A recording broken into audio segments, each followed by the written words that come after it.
स्वतः 2-3 पक्ष फिरून आलेल्या नार्वेकरांनी शिवसेना कोणाची असा निकाल दिलाय, अशी टीका ठाकरे गटाचे पक्षप्रमुख उद्धव ठाकरेंनी नार्वेकरांच्या निकालावर दिली.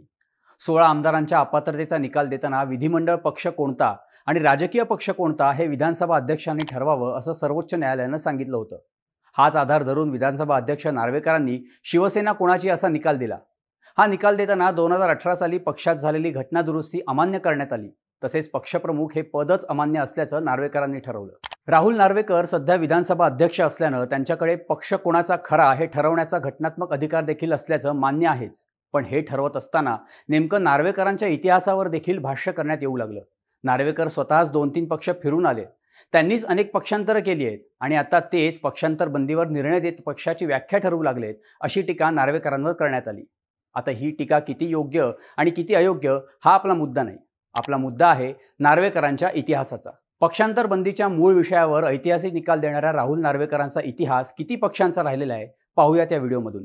नमस्कार, मी शार्दूल आणि तुम्ही बघताय बोल व्हिडिओ. तर नार्वेकरांच्या स्वतःच्या राजकीय कारकिर्दीची सुरुवातच शिवसेनेपासून होते.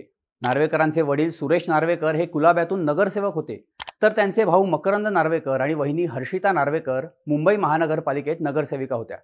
मकरंद नार्वेकर हे 2017 साली भाजपमध्ये आले आणि नगरसेवक पदावर निवडून आले. असो, तर पेशाने वकील असलेल्या राहुल नार्वेकरांनी शिवसेनेच्या युवा सेनेचे प्रवक्ते आणि कोअर टीम मेंबर म्हणून सुरुवातीला काम पाहिलं. युवा सेनेची सूत्र सांभाळणाऱ्या आदित्य ठाकरे यांच्याशी नार्वेकरांचे जिव्हाळ्याचे संबंध होते. आदित्य यांनी वकिलीचे धडेही नार्वेकरांकडूनच घेतले होते. बऱ्याच इंग्रजी वृत्तवाहिन्यांवर जबरदस्त इंग्रजी बोलत शिवसेनेची बाजू मांडणारे प्रवक्ते म्हणून नार्वेकर प्रचंड लोकप्रिय झाले होते. इतकंच नाही, तर शिवसेनेची कायदेशीर बाजूही त्यांनी अनेकदा सांभाळली. नार्वेकर या काळात आदित्य ठाकरेंच्या खास मर्जीतले म्हणून ओळखले जात होते. मात्र 2014च्या विधान परिषदेच्या निवडणुका जाहीर झाल्या आणि शिवसेनेकडून विधान परिषदेसाठी राहुल नार्वेकरांचं नाव फायनल झालं.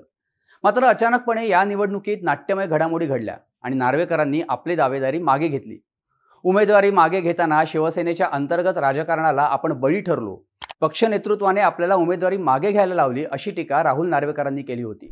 2014 साली नार्वेकरांनी शिवसेना सोडून राष्ट्रवादी काँग्रेसमध्ये प्रवेश केला. हे त्यांचं पहिलं पक्षांतर होतं.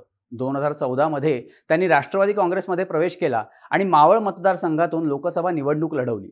मात्र शिवसेनेच्या श्रीरंग बारणे यांच्यासमोर त्यांचा दारुण पराभव झाला. नार्वेकर यांची जेव्हा विधानसभा अध्यक्ष म्हणून निवड झाली, तेव्हा सध्याचे उपमुख्यमंत्री आणि तत्कालीन विरोधी पक्षनेते अजित पवार म्हणाले होते की 2014 मध्ये नार्वेकर यांच्याशी आमचं बोलणं झालं होतं. त्यांनी मागणी केलेली की जर निवडणुकीत पराभूत झालो तरी मला दुसरीकडे संधी मिळेलच. आम्हीही जावई हट्ट पुरवला. त्यानुसार राष्ट्रवादीनं त्यांना विधान परिषदेवर संधी दिली होती. पुढे राष्ट्रवादी काँग्रेसचे प्रवक्ते म्हणून त्यांनी काम पाहिलं होतं. अजित पवारांनी नार्वेकरांबाबत जावई हट्ट असा शब्द वापरण्याचं कारण म्हणजे ते राष्ट्रवादीचे ज्येष्ठ नेते रामराजे नाईक निंबाळकर यांचे जावई आहेत. मात्र राष्ट्रवादीत गेलेले नार्वेकर जास्त काळ राष्ट्रवादीत टिकले नाहीत. 2019च्या विधानसभा निवडणुकांच्या पार्श्वभूमीवर त्यांनी भाजपमध्ये प्रवेश केला. भाजपनं त्यांना कुलाबा मतदारसंघातून संधी दिली. तिथं त्यांचा मुख्य सामना होता तो मुंबई काँग्रेसचे अध्यक्ष भाई जगताप यांच्याशी. तगडी लढाई असतानाही नार्वेकर यांनी 16,195 मतांनी मोठा विजय मिळवला. भाजपनं त्यांना मीडिया इन्चार्ज म्हणून जबाबदारी दिली. हे नार्वेकरांचं दुसरं पक्षांतर होतं, ज्यामध्ये ते राष्ट्रवादी सोडून भाजपात आले. राहुल नार्वेकर यांची विधानसभा अध्यक्षपदी निवड झाल्यानंतर अभिनंदनपर भाषणात अजित पवार मिश्किलपणे म्हणाले होते, राहुल नार्वेकर कुठेही गेले तरी पक्ष नेतृत्वाला फार जवळ करतात. शिवसेनेत गेल्यावर आदित्य ठाकरे, राष्ट्रवादीत मला आणि भाजपमध्ये गेल्यावर फडणवीसांना त्यांनी जवळ केलं.